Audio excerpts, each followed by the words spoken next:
Welcome all to this webinar, which the Egmont Institute has the privilege to co-host with the Colombian Embassy in Brussels.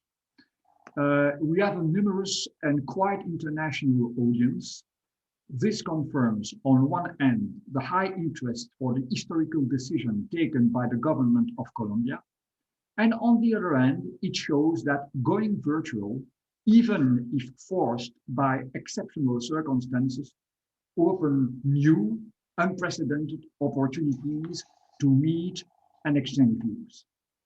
As usual, let me start by a few housekeeping remarks, which have become familiar to you after the dozens of webinars you have attended since during these last months. This is a public event. It will be recorded and made available on Egmont's YouTube channel in the next day. The initial exchange of view between our distinguished panelists will be followed by a Q&A session of approximately 30 minutes. You can use the chat box to ask questions. They should be as concise and as clear as possible to allow me as a moderator to grasp more easily their meaning and, if possible, regroup them.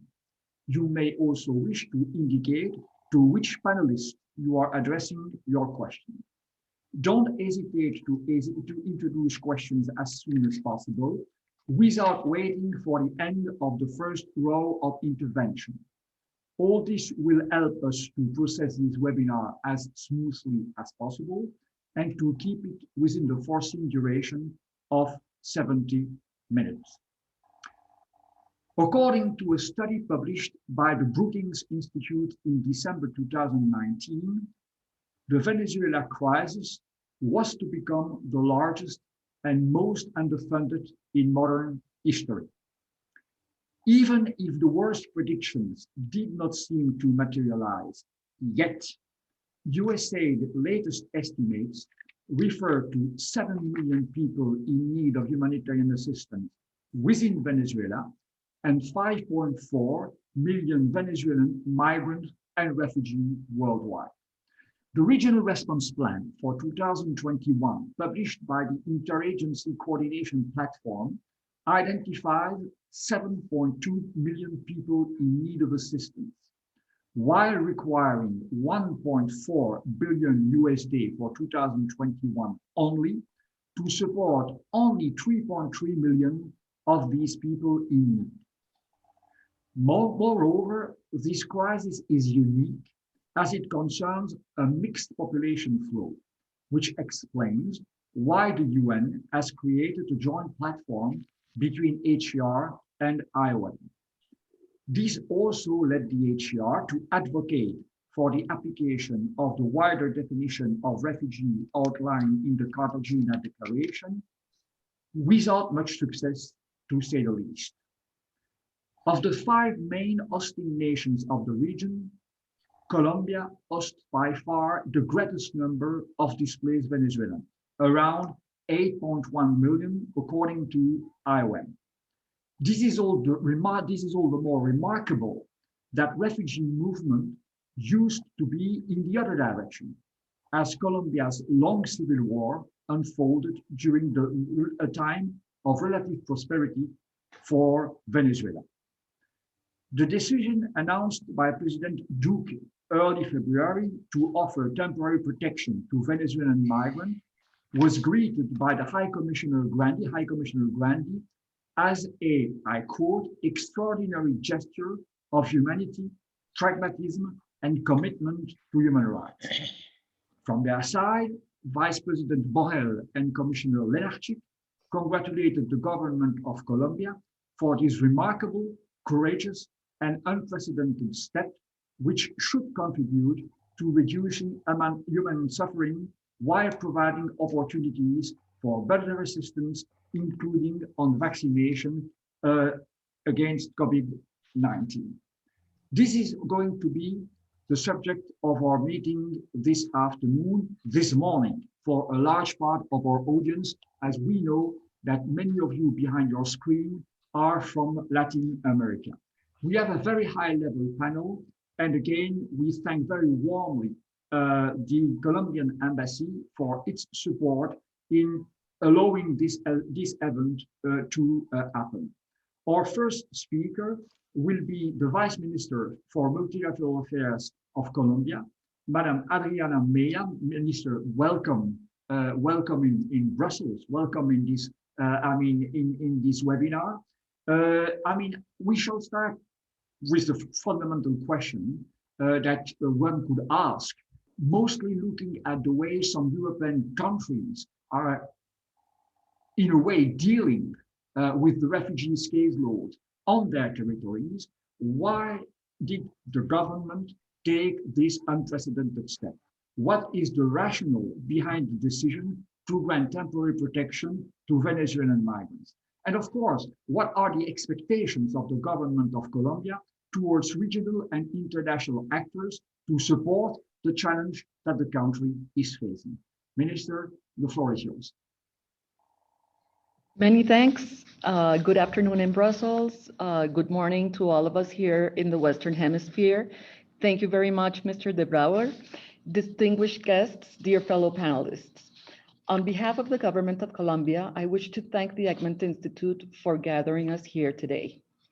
Discussions on migration policy have been going on for decades amidst complex situations caused by violence, natural disasters, or poverty, forcing citizens of one country to seek protection or better life conditions in another.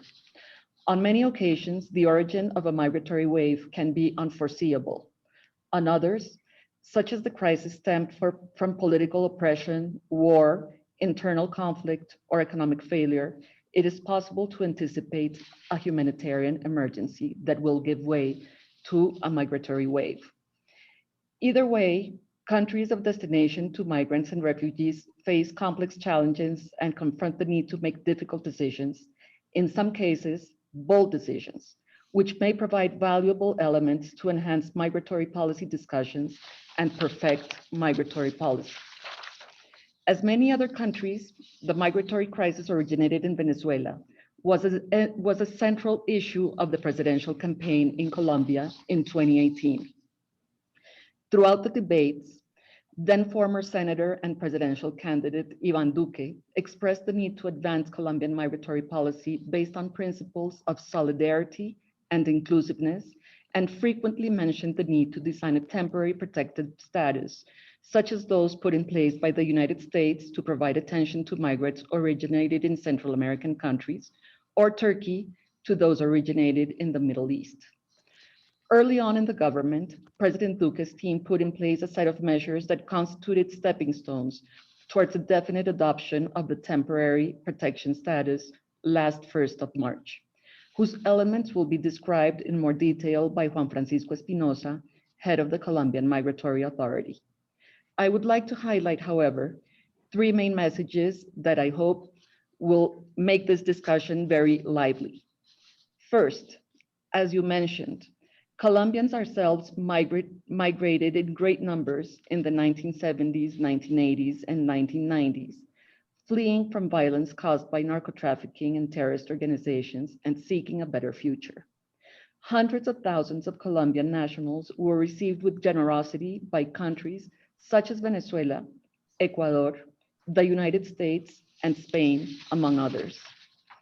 Second, the magnitude of the crisis that is present in Venezuela is unprecedented in the Western Hemisphere. As a country committed to democracy and the protection of human rights, we cannot ignore the devastation that the Chavez and Maduro regimes have inflicted on the Venezuelan people, and can only call on those countries that share our values to seek a structural solution to this regional and global challenge. Third, we see migration as an opportunity. Most Venezuelan migrants are young and eager to work. We have no cultural, language, or religious differences. Providing them with the necessary conditions to have access to health, education, and social services, as well as employment and entrepreneurship opportunities, will propel our economic and social progress. This is the model that we are presenting before the region and the world, and we are confident that is not only the ethically correct thing to do, but will be a success in terms of development and welfare. I look forward to the discussion. Thank you so much. Thank you very much for this very good start of the conversation. As you said yourself, Madam Minister, I mean, we can already see a certain number of questions that could be raised by your very firm statement. And amongst other things, also questions in relation to, I repeat what I said earlier, the comparison is telling with regard to the situation in the EU and how the EU is handling its own. I mean, relation with refugees coming from neighboring regions or countries. Let me turn now to Mr. Eduardo Stein. As I said earlier, I mean, the handling and the very nature of this crisis was at the origin of this is at the origin of this joint up approach, explain this joint up approach between IOM and HCR that in a way you are embodying as a joint special representative of both organizations. Given your role in promoting a coherent and harmonized regional approach to the Venezuelan situation, what is, according to you, the current degree of coordination between Latin American countries on these issues? And second questions, what are the consequences of the COVID-19 pandemic for Venezuelan migrants who have fled to other Latin American countries, Colombia, but also Brazil, Ecuador, or Peru, for instance? Mr. Stein, the floor is yours. Good morning, good afternoon, buenos días, buenas tardes. I would like to begin by thanking the Egmont Institute and the Embassy of Colombia in Brussels for the invitation to participate in this meeting, and greetings to my distinguished fellow panelists. Special greeting to Adriana Mejia, longtime friend and dedicated public servant in this monumental crisis. I would like to add special thanks of appreciation to the government and the people of Colombia. This measure is justly characterized as a new regional and global model of migration policy, and as one of the most transcendent humanitarian gestures of the region. Because as you know, the exodus of refugees and migrants from Venezuela to Latin America and Caribbean countries is the largest and most complex that we have seen in the region, coming from a country which is not at war. The situation requires courageous and fully inclusive measures, just like the ones that brings us together today.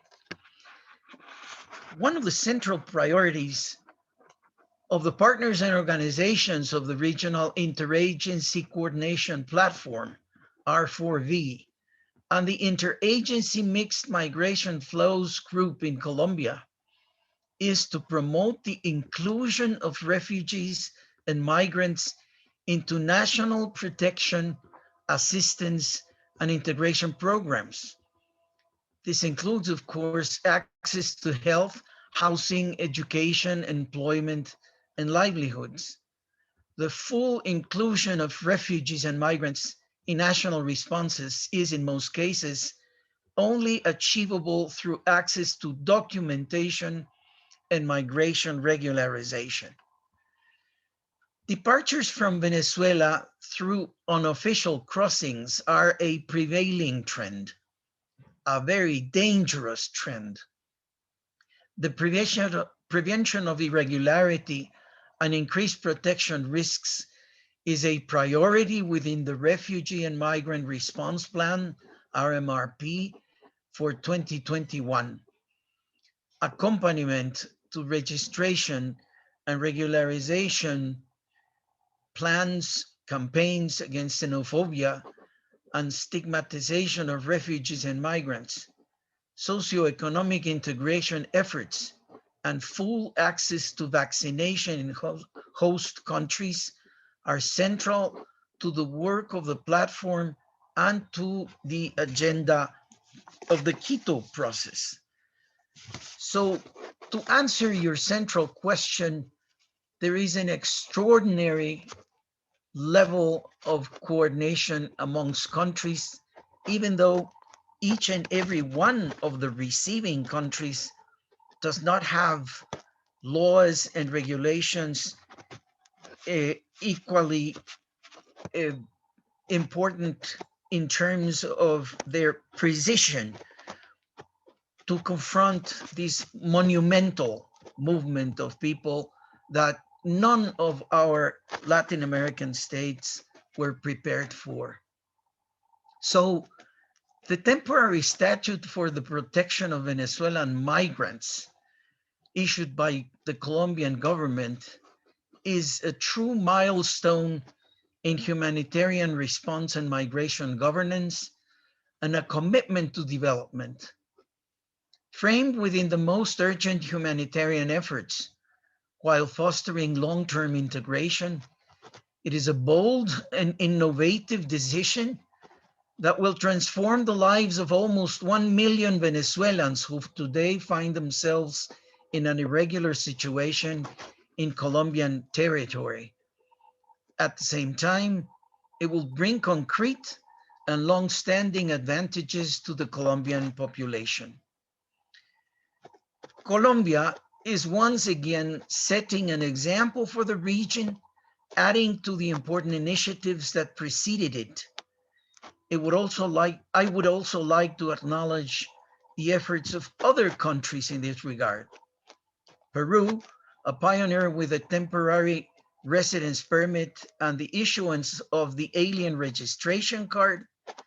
Brazil, with a large number of residencies granted and refugees recognized. Ecuador, Chile, and Trinidad and Tobago that have implemented regularization processes. Uruguay and Argentina through the application of the Mercosur residency agreement. And recently, the announcements of the Dominican Republic and Costa Rica on the matter. In addition to guaranteeing fundamental rights, the statute will directly tackle the urgent need of including refugees and migrants in the national COVID-19 vaccination plan, according to the priority groups identified by the Colombian health authorities. For full implementation, it is crucial to keep beneficiary populations informed and updated on the scope and guarantee of rights enshrined in the instrument and to promote its ownership amongst governments, entities at all levels. The possibility to identify and characterize Venezuelans in Colombian territory is a formidable opportunity as well for the design and the implementation of policies and responses that contribute to building new life endeavors for refugees and migrants in Colombia. It is also promising to think about the contributions that regularization will bring to Colombia in terms of additional productive workforce for the recovery and revitalization of the economy. Refugees and migrants will be able to contribute with the skills, work, entrepreneurship, and ideas. They will complement and reinforce existing local talents, increase productivity and boost consumption, as well as contributing to the expansion of culture in all its expressions. We must commit to reinforcing the message around the statute so that host communities understand the opportunities it provides. Registration and documentation open the door to many opportunities for inclusion and integration. For this purpose to succeed, receiving communities need to have the capacity and resources to make integration a reality. The right to health only materializes when host communities have a solid health system. So key to the success of the statute will be to bolster the development plans of municipalities with high number of Venezuelans, both the large cities with existing capacities and the many smaller municipalities struggling with limited budgets and development opportunities. GIFM organizations, including United Nations agencies, national and international NGOs, and members of the Red Cross movement welcomed the decision and made it a priority to work closely with the government to provide technical, logistical, and financial support to accompany this initiative, another aspect of a good level of coordination. The platform is prepared to contribute with the expertise and capacities of its 159 partners to the implementation of the statute. Work is underway to identify concrete ways to support the Colombian government and to strengthen the commitment of local communities to ensure the availability of accurate information on the measure and sufficient guidance for those who wish to avail themselves of the statute. Colombia, like all hosting countries, requires more support from the international community to strengthen its inclusion capacities and implement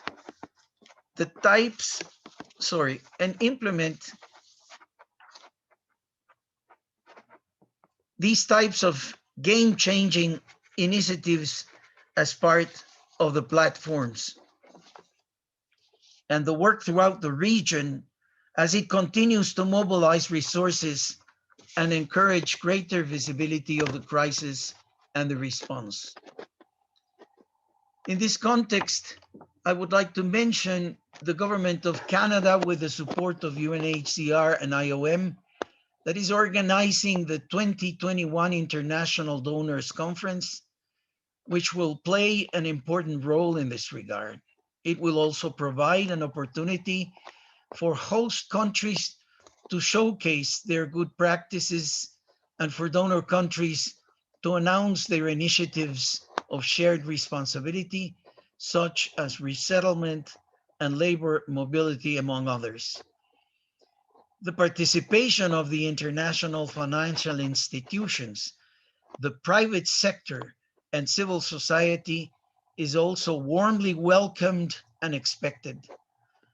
I would like to take the opportunity to thank the European Union for its sustained commitment and support to the response. To conclude, I hope that we can contribute to amplify the strong example of the Government of Colombia beyond national borders in such a way that the experience of the statute becomes an inspiration to long-term integration and cohesion in our region. Muchas gracias. Many thanks. Thanks to you, Mr. Stein, for this very comprehensive presentation. You hinted at many challenges, which are going to be your challenges, Mr. Espinosa, as Director of Migration Colombia. I mean, it's your agency which is going to be in charge of implementing these statutes. So therefore, I mean, it will come to you as no surprise if we are eager to hear you about the main elements of this temporary protection status. What does it include, and what the implementation strategy of your agency and of the other governmental bodies involved will be. Amongst other things, Mr. Stein referred to the need to a major awareness-raising campaigns amongst Venezuelans concerning this temporary protection. You might also wish to say a word about something that was also very well enlightened in Mr. Stein's presentation, that is to say, the need for accompanying measure. I mean, the need for, as it is about granting a protection status for a maximum duration of 10 years, that means that, okay, it opens the door for a comprehensive inclusion policy, which would benefit not only the refugees themselves, but also the hosting communities, whether they would be rural or urban. So big challenges ahead of you. Could you say a word about as many words as you wish, by the way, about how you intend to tackle these challenges. Mr. Espinosa, the floor is yours. Thank you very much, sir. I'm gonna share my desktop to include, confirm if it's okay, please. Okay. Okay, thank you very much, everybody. Unfortunately, it is common knowledge that since 2015, due to the weakening of the political and humanitarian conditions, as well as the hyperinflation in Venezuela, there has been a lack of food, medicines, and essential services, causing people to flee the country, seeking to escape from the regime, violence, insecurity, and threats. These flows have led Colombia to become one of the main migrant destinations, currently hosting almost 1.8 million Venezuelans, of which, as of January 2021, 56% have an irregular migratory situation. Initially, these migratory dynamics were thought to be temporary. However, large number of Venezuelan migrants who entered irregularly have the intention of staying. The consequences of not regularizing them are excessively unfavorable for the migrants and for Colombia. And I'm gonna show you in this slide the current behavior of regular and irregular migrants in Colombia. You will find that at the end of 2019, there was a big change between the behavior of regular migrants and irregular migration.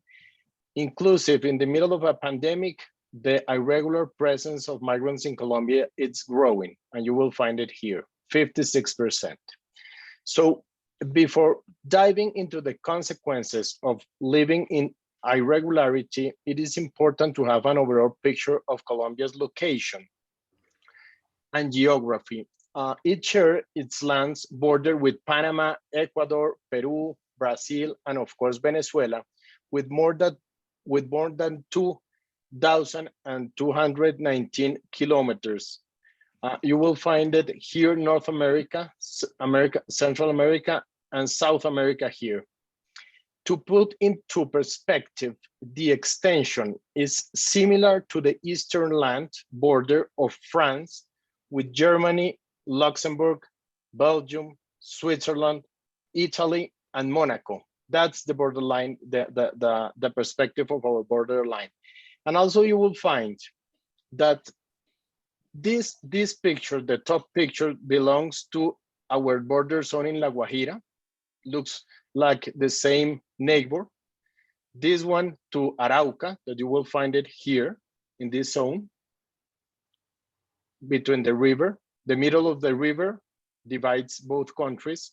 And lastly, in Amazonas, the last picture that you will find it from this side of Colombia. So in the Colombian and Venezuelan border, there are particular dynamics due to the political, physical, social, and economical context, which is the reason monitoring the irregular migration is virtually impossible, given the extension, the geography, and the other phenomena. Understanding the enormous challenge this situation poses, the rough condition as a person has to face to cross the border irregularly, as well as the lack of documentation, entails high risk for migrants. They include living under dramatic situations of vulnerability, possibly facing exposure to violation of fundamental and human rights, as well as discrimination, xenophobia, labor exploitation, exposure to criminal acts such as human trafficking or migrant smuggling, even potential criminal activity due to lack of job opportunities. All these conditions affect notably their life standards. So being aware of this context, among other actions carried out by Colombia since 2015, the country has registered more than 52,000 children with Venezuelan parents. More than 52,000 children with Venezuelan parents. Additionally, The government has granted migrants access to education, health, and early childhood programs. Specifically, there were 34,000, more than 34,000 in 2018, more than 206,000 in 2019, and more than 364,000 in 220. As to health, from 2017 to 2020, there was a total of 9.7 million services, increasing on average of 171 per year. These were provided to 1 million migrants, along with 2.5 million doses of vaccines worth 8 million euros. Particularly, the resources allocated for emergencies were 30.1 million. The filed bills during this period amounting to more than 230 million euros. Taking into account all of this information, instead of considering overly restrictive policies, Colombia opted for the regularization of Venezuelan population. The characterization resulting from this process will enable to Colombia to tear down a barrier, since it provides an approach to make a comprehensive assessment that allows the formulation of targeted public policies of integration aimed at generating well-being for migrants and their families, as well as their adaptation to host communities. Therefore, the leadership of President Iván Duque, the Temporary Protected Statute, or TPS, was formulated as a mechanism to offer protection to fundamental rights of migrants who have fled their country. It will be implemented by the Colombian Migratory Authority. It includes the Unified Registry of Venezuelan Migrants and the Temporary Permanency Permit with a term for a validity of 10 years, allowing Venezuelans to work in Colombian territory and access the public and private institutional offer. Subsequently, this process facilitates their transit to the ordinary regime of migratory regularization by obtaining a visa.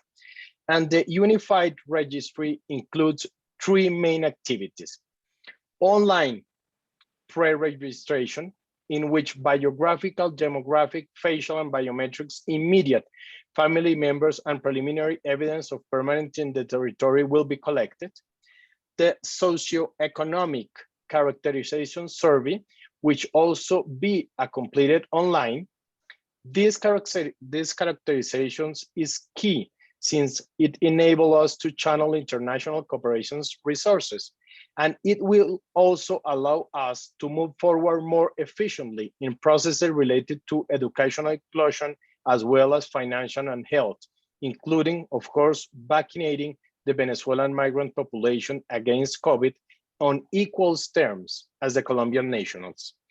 On-site biometric registration enrollment, which includes facial, fingerprints, and signature data, as well as the validation of the information provided early in the process. With the foregoing, the issuance of the permit represents the restoration of the migrant dignity. It grants the rights and duties in the Colombian territory. It is important to note that the TPS is a path and not a final destination. It is, since there is a real possibility for people with a lack of opportunities, who have lost hope, to have another chance and even establish themselves in the country. However, aside from the mechanism provided by Colombia to integrate migrants into society, we have to keep in mind the responsibility of going forward depends on great measure on the international cooperation as well as the migrants' will.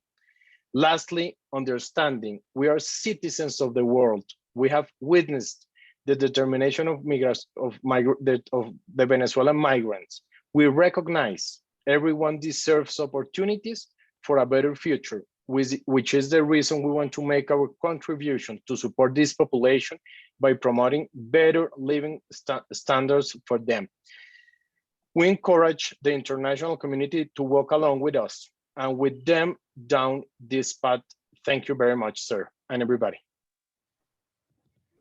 Thank you very much, Mr. Espinosa. I have already requests from the audience asking whether it would be possible for you to leave us your PowerPoint presentation so that we could share it with the audience afterwards. So we'll be in touch with your office, if you don't mind, after this session.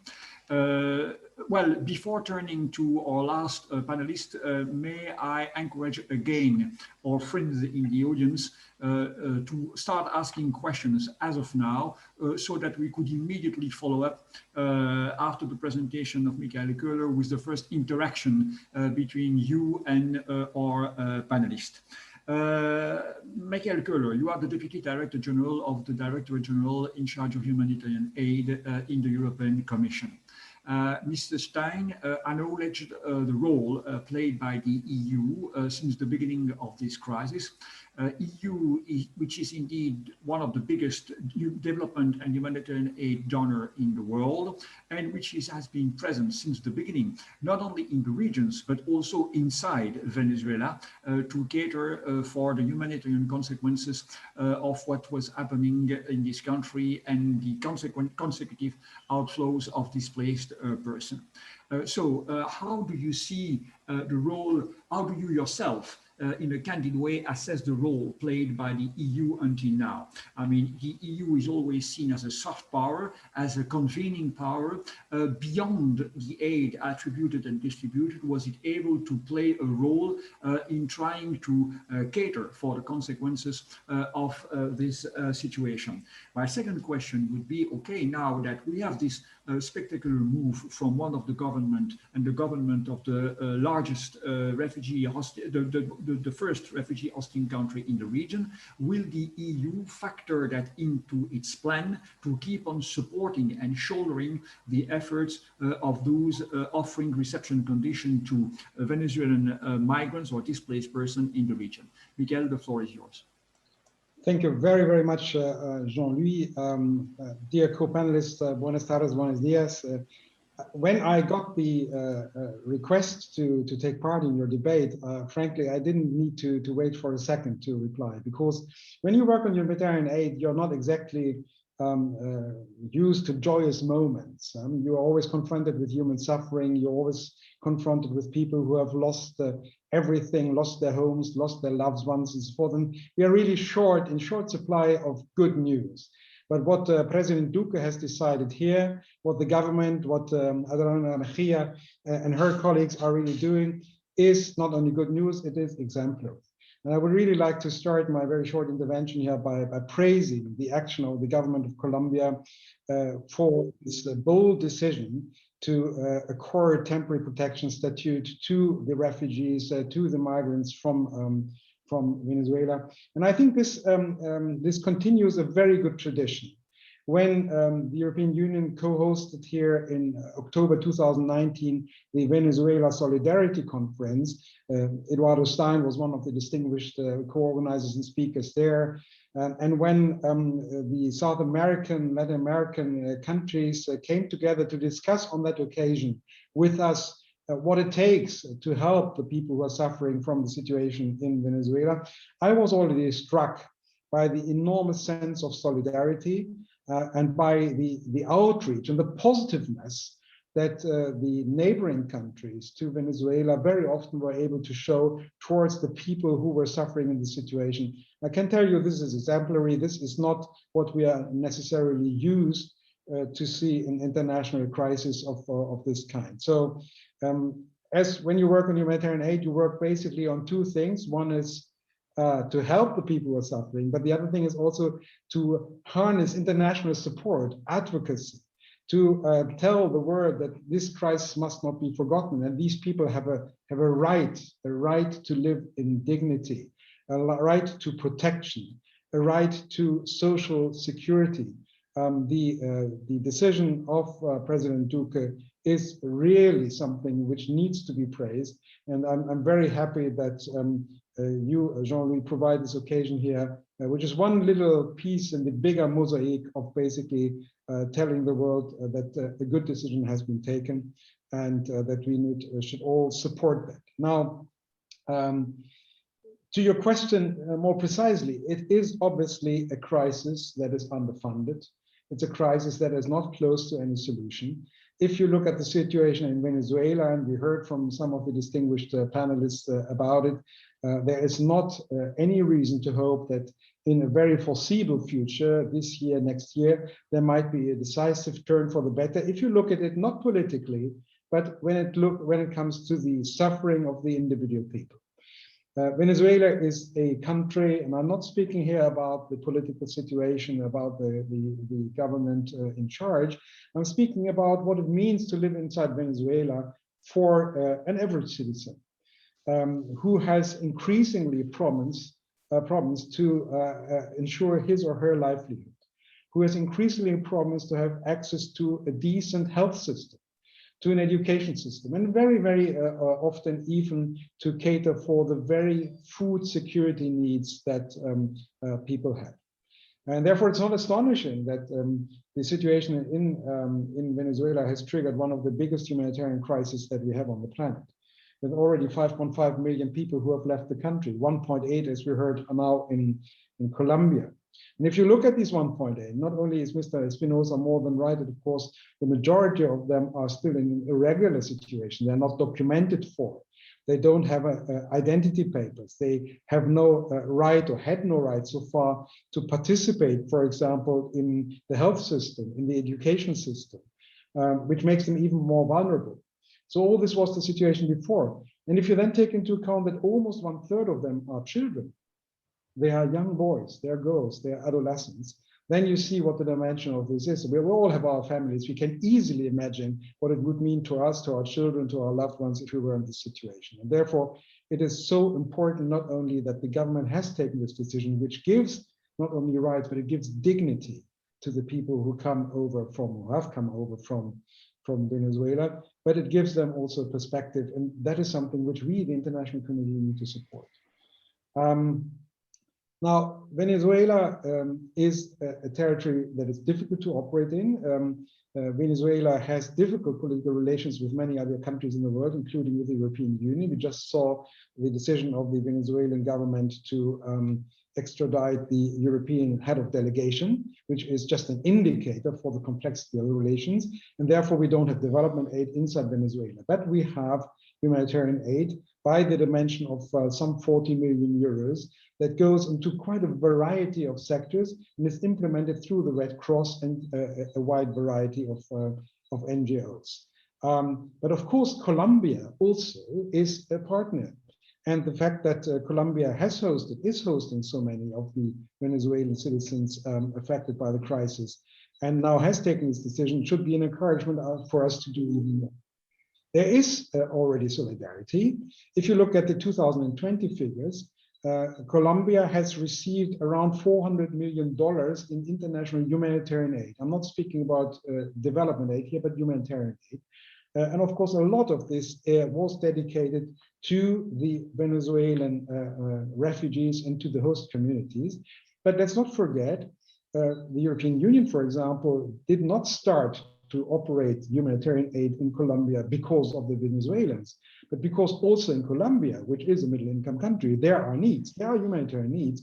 There has been armed conflict in the country for quite some time. This has generated humanitarian needs, which has led us to operate. And by the way, which has led the European Union, when the peace process started, to create a special financial instrument, a trust fund, a European trust fund for Colombia proper.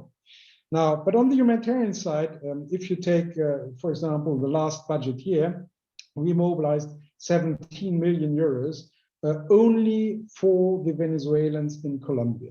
This is part of a much bigger aid effort, and it is part, of course, of an effort that brings together humanitarian aid and development aid.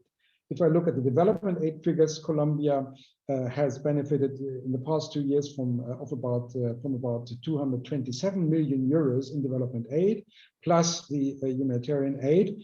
And there are other donors, the biggest one on the humanitarian side, obviously the United States of America, but there are also others like Germany, Switzerland, Canada, Norway, Sweden, and the United Arab Emirates that are doing their share. The European Commission, when I look at the humanitarian figures, is the number 2 after the United States of America in financial terms, but obviously at a much lower scale, simply because, as you rightly said, Jean-Louis, this crisis is probably not as visible yet in the European Union.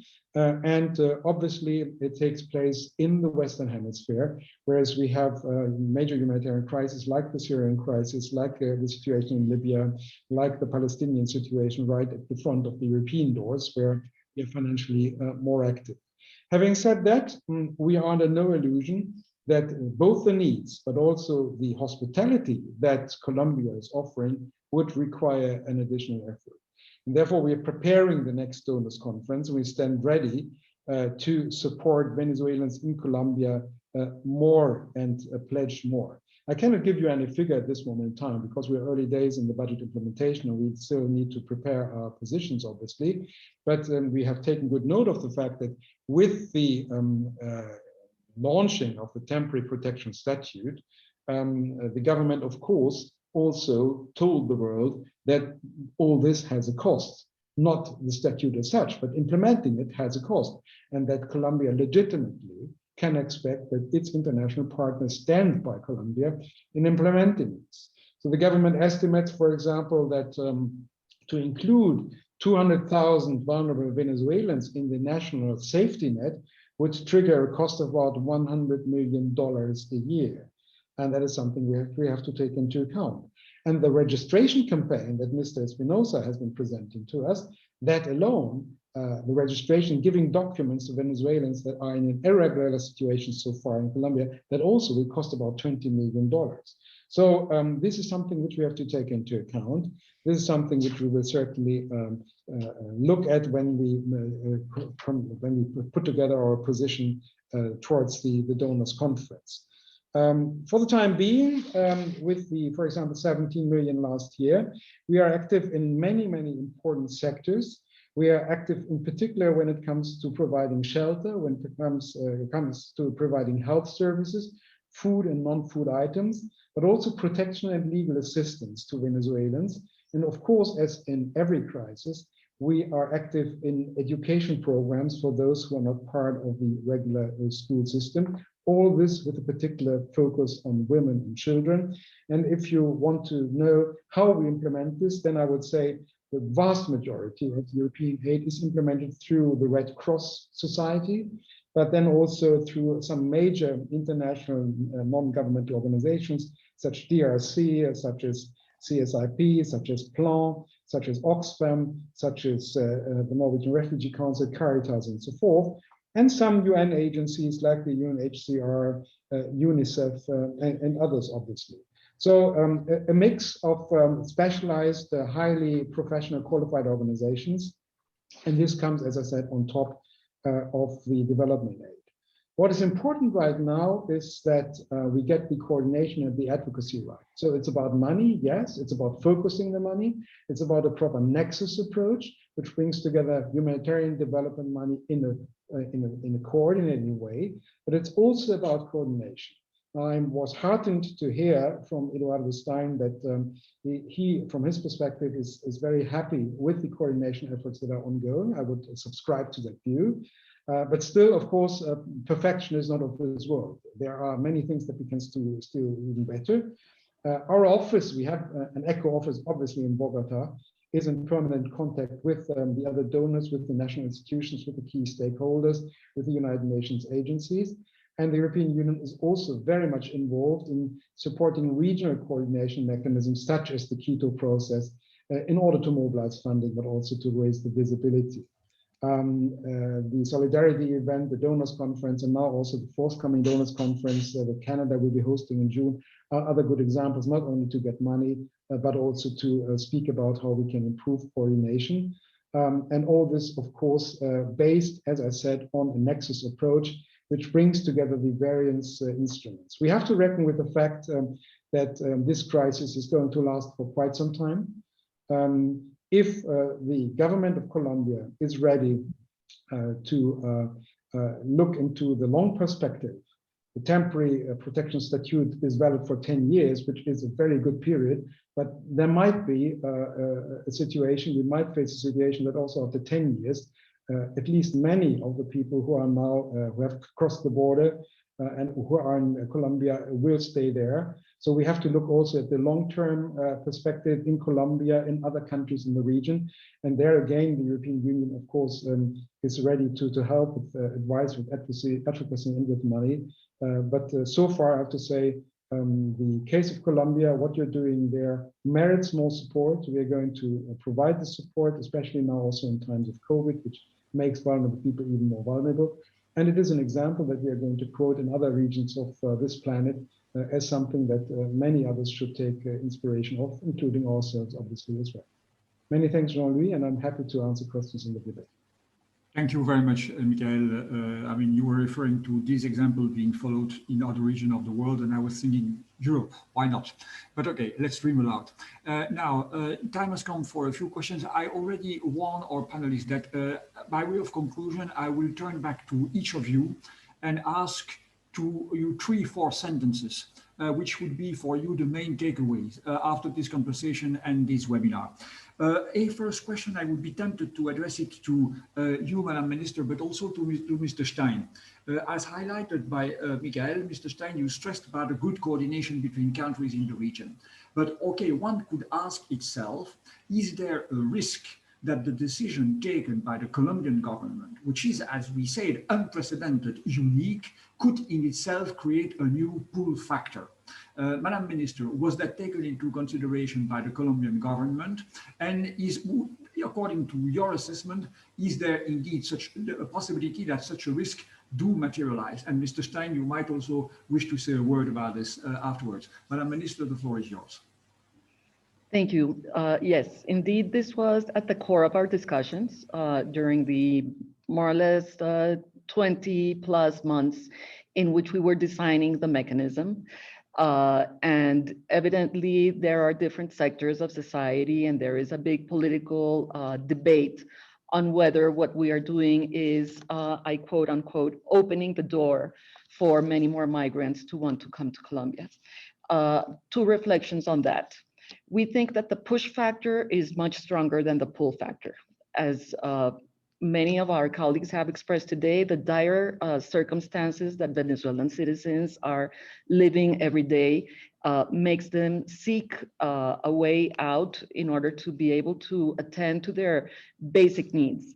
Second, the idea of having a door open or a door closed, as Juan Francisco Espinosa could share with you on the maps, is absurd. We have a 2,200 kilometer long border. It is materially and physically impossible to be able to control every single centimeter, and to be able to have the migratory process be conducted in an orderly way, in such a way that we can provide identification and regularize those citizens coming to Colombian territory is, we think, the best alternative that was put before us. Thank you very much. As a compliment, Mr. Stein, did you already witness some kind of reaction of comments of the governments of the other countries of the region after the announcement of the decision by the Colombian government? Yes, definitely. All governments of the receiving countries have been trying to put into place experiments as to how to face up to this need for regularization and documentation, even for their own security purposes. We have not spoken about the misuse of this crisis by some political interests in opposition groups, but it's always present. I would like to stress, amongst the many aspects of this, 3 at least. One is that even though the borders are closed, the movement of people out of Venezuela has not stopped. And we are experiencing through trochas, as we know them, through illegal pathways, not through borderline authority posts for immigration from the Colombian government specifically, but also in other governments. Close to 2,000 people daily in recent weeks are still crossing illegally. So this is not going to stop. The enticement, however, could be a new element of very positive outcomes, not only for Colombia, but for the other countries, because as we have experienced as well, almost half of those crossing from Venezuela into Colombian territory do not stay there, but walk their way into other countries, Ecuador, Peru, even all the way into Chile and Argentina. Another element which has come to the fore is the relationship between local authorities and central government, which through trial and error, in the case of Colombia, it has become in general very fluid, agile, and operationally effective. But the demands of this statute in the process of registration are monumental, administratively speaking. So there will be a need for equipping and I would say training local authorities to face up to this formidable challenge. And the last element I wanted to stress, although already have been mentioned, is the transition from strictly humanitarian aid to development aid. The need to invest in receiving communities for the betterment of basic services to all, not only to the incoming Venezuelans, and job options for all is also at the core of this effort. And that is why we are counting on the active and creative involvement of private enterprises, not only of international foreign aid. Thank you.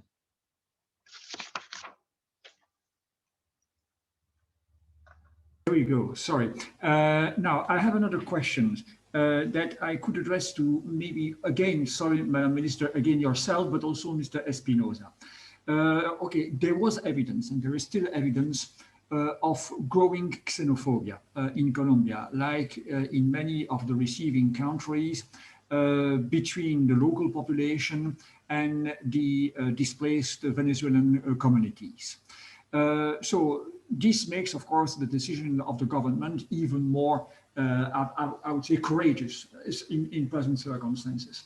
How do you assess the consequences of this decision and its implementation on the relationship between the local communities, the receiving communities, the Colombian population, and if I quote the person who has asked the question, these between inverted commas, new Colombians, ex-Venezuelans. Mr. Minister, Madam Minister, I'm sorry, Mr. Espinosa. By the way, Mr. Espinosa, thanks a lot for having shared so quickly the reference to not only the PowerPoint, but the video accompanying your presentation. Much appreciated from the participant side. Madam Minister. Thank you again. Yes, this is a risk. There is no doubt that there is a risk.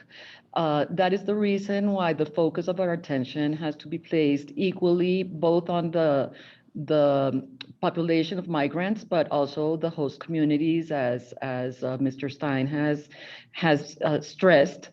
I do believe, however, and this is a very personal viewpoint, that the fact that so many Colombian citizens have had a relative, a friend, or somebody they know who has been who has migrated to Venezuela and come back and has provided, opportunities and economic resources for their families to attain better life conditions is a factor that cannot be ignored.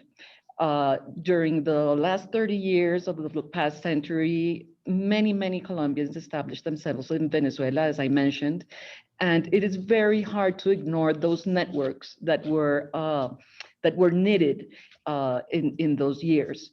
But it is a factor that we have to pay attention to, and it is a factor that will be undoubtedly be discussed and will be part of the discussions that will take place in the presidential campaign next year.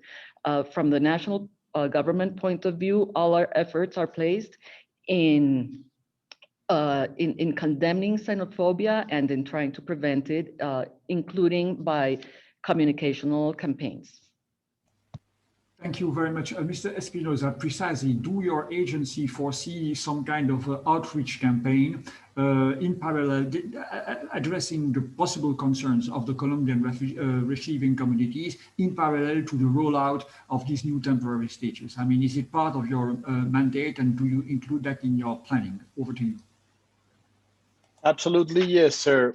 Actually, I think we're not a xenophobic community in general terms, but in any case, it is normal in the case of the third TPS in the world to have some normal concerns. That means security, that means what's going to happen with employment, that means what's going to happen with political aids or the aids for vulnerable population of Colombia. So what we're doing during this 3 months period is to apply our campaign called Visibles. That is how we show to Colombian population the Venezuelan reality, and also how we try to integrate this population to the Colombian normality in order to construct a better nation. It is normal to have some concerns, but the important or the key issue for us is to open the discussion and to start thinking and discussing what is happening here in Colombia. We have 1.8 million Venezuelans in our streets, in our towns, and we are not gonna close our eyes for that situation. So I'm gonna share you also full video materials about Visibles that will help us with this discussion, and that corresponds to our efforts and the decision of our President Duque about Venezuelan crisis. Thank you very much. Now, I'm very much time conscious, but we still have a few questions that definitely deserve to be considered. The first one has to do about what we called earlier accompanying measure. So, I mean, you, Minister, you referred clearly at the very positive expectation in terms of contribution to this population to, I mean, the growth and the development of the Colombian country as a whole. I mean, it's a long-term measure. It's 10 years and maybe more, as Michael referred to. So, by definition, this will not work unless there is a clear vision and understanding from the Colombian government, its authorities, and also in relation with the possible donors or, I mean, major agencies supporting your effort. There must be a clear vision of what is needed to make the best out of this organized, prolonged, documented stay of a large chunk of foreign population. So can you say a word about how do you have been planning this? And maybe, Michael, as you entered yourself as the nexus between migration and development, can you give some indication, also Mr. Stein, ahead of the next donors conference, I mean, an indication about how this is considered, not only by the Colombian government, but also by its potential partners. Maybe we can start with you, Madam Minister, and then move to Michael. Thank you very much. Two main messages here. The first one, and I'm taking the liberty to respond like in a parallel way to another question that I see in the chat. And it has to do with the long time experience that Colombia has accumulated in attending the needs of population that has been forcibly displaced.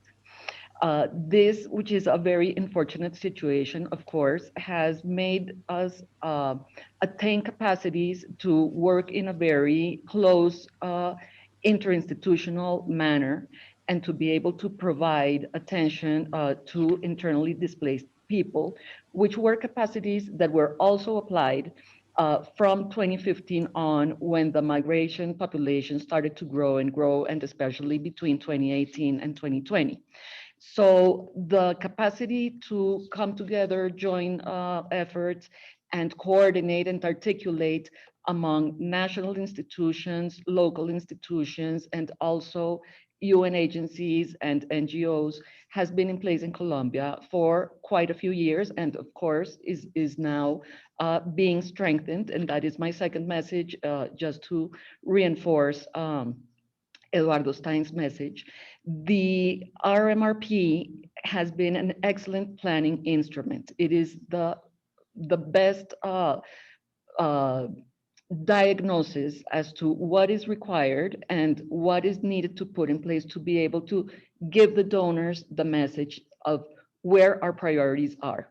So since the adoption of the TPS, our message to the donors is, please don't be creative. Come back to the RMRP. The needs are established there. They are quantified. That is what we need the resources for. And additionally to that, we have identified 2 or 3 other priorities which will be annexed to the RMRP, but which are very, very focused. We want to maintain a very strong focus on our priorities, and we want to invite the international community to also maintain that focus in order to not duplicate or disperse efforts.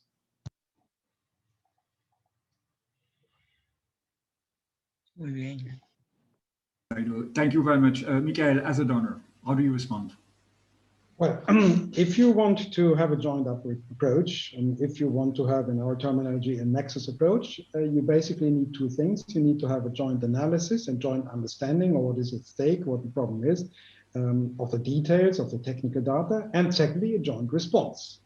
So with the RMRP, but also with the bodies of coordination that there are, like the interagency coordination platform, for example, we have already quite a good understanding. We have, I think, developed the necessary groundwork. Of course, there's always a level of detail that is probably missing when it comes to the sectoral analysis. For example, what does it take right now to help with the temporary status? What do we need in the area of education? What do we need in the area of help, not only generally, but in concrete locations, for example, the bordering areas, but also some major towns. So this is, I think, work underway, whereas we can still add additional layers. But then it comes to the joint response. And that has to be done planified, if you want, at 2 different levels. One is headquarters of the donor organizations, and the other one is obviously the reality of the implementing partners in the field. Now, when it comes to the European Union, I think we are in a good phase for that right now. Because on the development side, our colleagues are right now in the process of programming their funding for this year, and not only this year, but in a multi-annual perspective between now and 2024, basically. This has to do, and for the Europeans among you, you know that we have just seen the adoption of the multi-annual financial framework of the European Union, and the various programming instruments are being kind of fine-tuned right now. And this happens, of course, in cooperation between the development colleagues who are working on this, but also the humanitarian and the foreign affairs specialists. And this is something which we have been fostering over the past 2 or 3 years, that we don't implement these instruments, these financial instruments, in isolation, but we sit together, look at what the people really need, look at what the crisis requires. And so my services, for example, my colleagues who work on Colombia, who work on Venezuela, who work on Latin America, are sitting together now with the colleagues in DG INTPA and the European Commission and the External Action Service to look at these things together. And just as much as that, we on the humanitarian side also invite, in a much more structured way than in the past, our colleagues from the development side, from the foreign affairs side, and from the peace building side to contribute to our own programming, so that we have already at the planning phase a much better articulation between action that is planned in the humanitarian area, in the development area, and in other forms of international aid. But the same thing has to be done, and is being done actually, on the side of implementing agencies. There's no more such thing as an agency or as an NGO that would be purely working in development or purely working in humanitarian aid. What they are doing right now is basically applying for both development funds and humanitarian funds, and increasingly so also for peace-building funds, at least in other situations. So what we need to see is not only that implementing partners basically try to look at various forms of funding, but that they come with project approaches that are integrated. And for that, again, we need to have on the Colombian side, the planning basis, the relevant plans and analysis, so that we come with regional concepts. For example, for the provinces, for the areas, for the parts of Colombia in this case, where you have a high percentage of Venezuelan refugees present, so that you can plan everything in one go, from the humanitarian needs of the refugees to the infrastructure needs, for example, of the local population. It's precisely the same methodology that we have been using, for example, also in a country like Jordan or in other countries, where you have a longer lasting, a protracted presence both of refugees and of local population, host population. Sometimes you have also, if you think of Mali, for example, or the Sahel, the presence of internally displaced persons on top.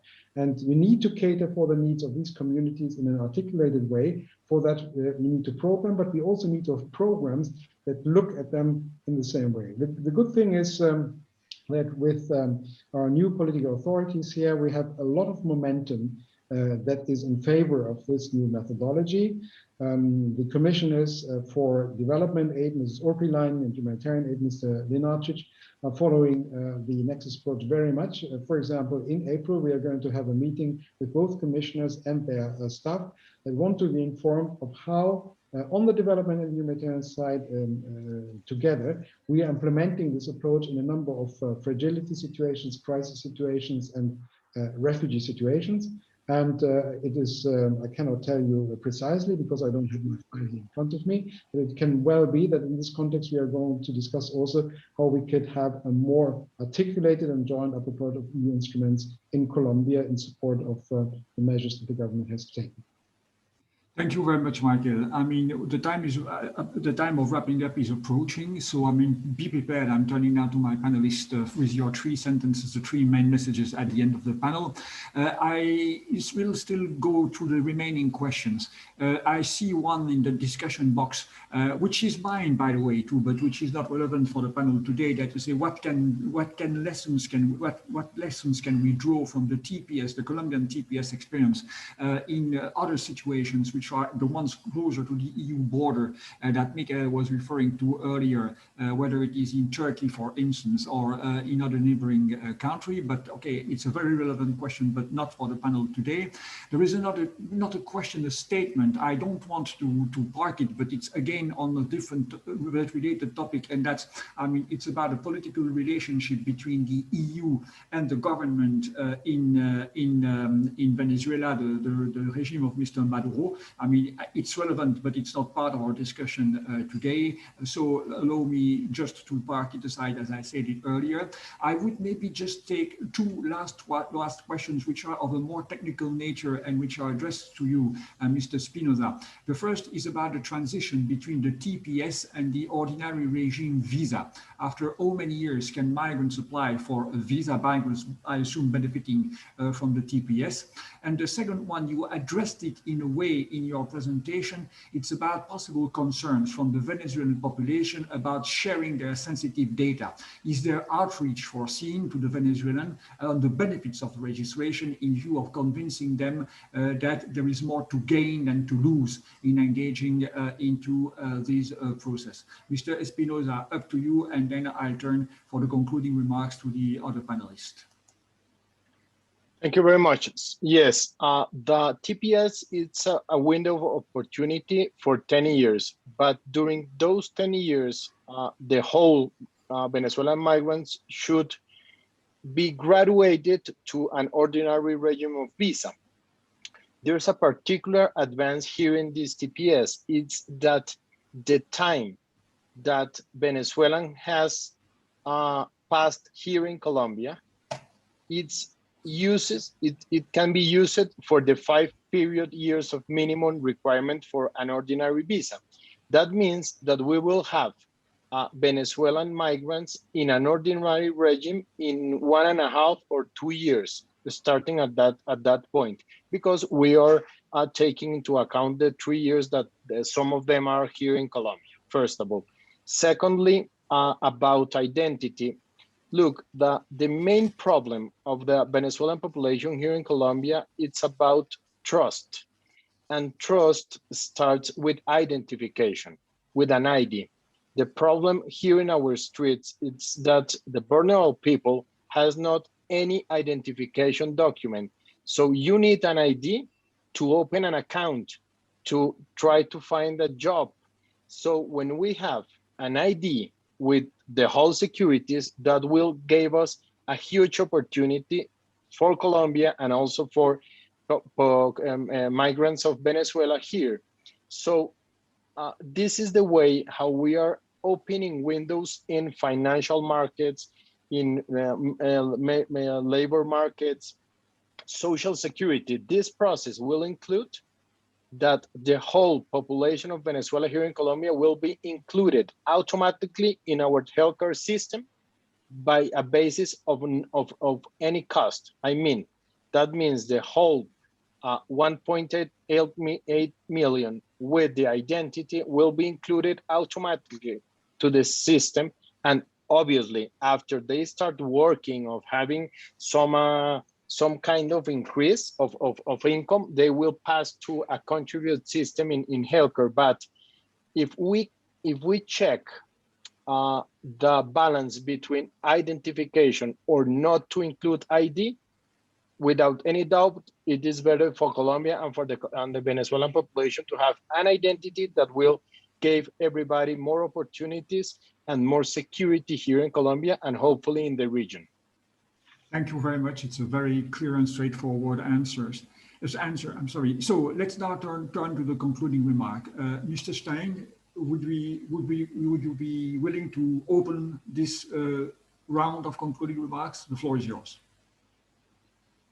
Well, maybe I would like to share with not only the panelists, but the people connected to this webinar, the kind of strategic vision that we have been propelled to maintain in facing up to the many complications that such a massive movement of unexpected massive movement of people has challenged the whole of the Latin American countries with. Our region will never be the same.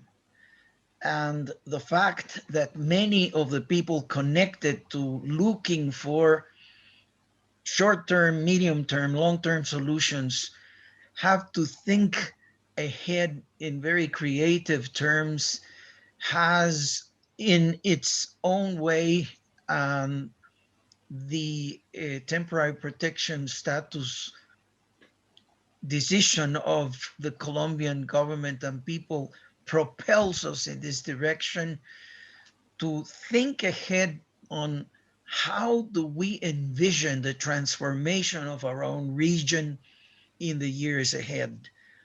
It's a living laboratory, sometimes walking barefoot on broken glass, sometimes looking ahead in very many prospective, constructive options, but we have a long way to go and hard work in almost every register here. And we look with admiration at all the challenges that experiences worldwide have faced. One which is always a source of inspiration is the way in which the European Union was created and tackled its way into what it is today, and the kind of experiences in coordination that we have learned from such an experience is also very telling. Now we have in June 17, the next pledging conference. The previous one was prepared jointly or conducted its preparation jointly by the EU and the government of Spain. Now it's the government of Canada that is doing all the preparatory coordinating work with the help of UNHCR and IOM, but it's the governments themselves that are contributing with these far sight options that are in the horizon. Thank you very much. And thank you, Jean-Louis, for a formidable task of moderating this panel. Thank you very much. It was not a formidable task because I had formidable panelists. Miguel, the floor is yours. Yes, you asked for 3 takeaways or 3 pieces of advice, and I'm hesitating because I think this is really about commending our Colombian partners and not really giving them advice. But if I could dare, I would say 3 things. First, keep it up and persevere. The whole approach is fantastic, but it only makes sense if it really lasts. If, for example, after the next elections, the government would take another decision. There are counter forces at some point. There will perhaps not always be a political environment that is favorable. Then, of course, this would be self-destructive in a way. And this is not easy because, I mean, in February, we had days where every day 1,500 people crossed over from Venezuela into Colombia. So there might be public pressure, there might be counter reactions. And therefore, I think the determination of the government is key in order to make this a success. Secondly, walk the talk. We are talking, but Mr. Espinosa now has to walk the talk. And not only him, many others. And we will try to help him. But of course, at the end of the day, the statute is only as good as it really changes something for the people who are concerned, for the 1.8 million and maybe more in the future. So we need to have an effective administrative implementation of this. We need to have a system that doesn't basically make it impossible to benefit from this new statute because of administrative inertia, because of all the problems that we all know as we are all working in administrations. So let's just be realistic. I have full confidence in our Colombian partners, but implementing a decision is always more difficult than taking the decision. And I think this has to be recognized. This will be no exception to the rule. And the third takeaway is, do the good thing and talk about it. Now, we have been talking about it here, but I think this good decision, it has been taken, it will be implemented, but now then Colombia also is in a position not only to showcase what it's doing, but also to tell others not only why it did so, but also which benefits there are for their own country, as we heard from Ms. Mejia, from Mr. Stein, from Mr. Espinosa. And that, of course, is then an act of advocacy, which I think will not only help the international standing of Colombia, and rightly so, but also lead to interrogations about what other people are doing, including us in Europe, as you rightly say, Jean-Louis. We also have to think, well, are we really up to the standard? If in Colombia this temporary statute has been created, can we not be also more generous in similar situations, and can others perhaps be more generous? So do the good thing and talk about it. I'm happy I was able to participate in this talking about it today. Thank you. Thank you very much, Miguel. Mr. Espinosa. Thank you, sir. 3 points. First, please do not forget that the TPS, it's a path and not a final destination. And in that sense, it's a real opportunity for people with lack of opportunities, but secondly, depends on, first, a decision of Colombian government that was made. But secondly, and very, very important, the migrants' will, and also the international cooperation. This situation is not only about Colombia, it's about the whole world. And we need support. We need political support and we need economic support. And lastly, visibles. What I think it's TPS is about how we can make visible some people that for some reason is not present at this moment for the world. And we need to show to Colombian people, to the whole world, the situation of Venezuelan migrants, the opportunities that they belong and need, and how we can construct a better region, a better country, and better situations for family. That's what we want to do. 34% of the total population of migrants in Colombia correspond to young people, people who can work, people who needs to advance, to study, to prepare, and to have any dreams that the same dreams that you and me can have at this moment. So let's try together. It's a path, it's not a destiny, and hopefully we will have a better society in a few years. Thank you. Thank you very much, Mr. Espinosa. Madam Minister, the last word is yours. Well, I think Juan Francisco couldn't have described it any better.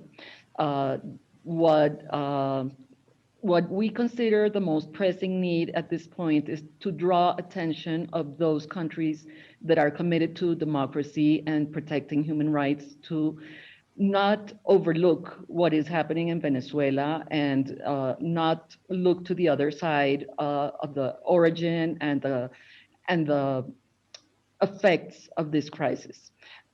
We are very much committed to continue to deliver all of our efforts to be able to give opportunities and provide protection to this population that is very much in need.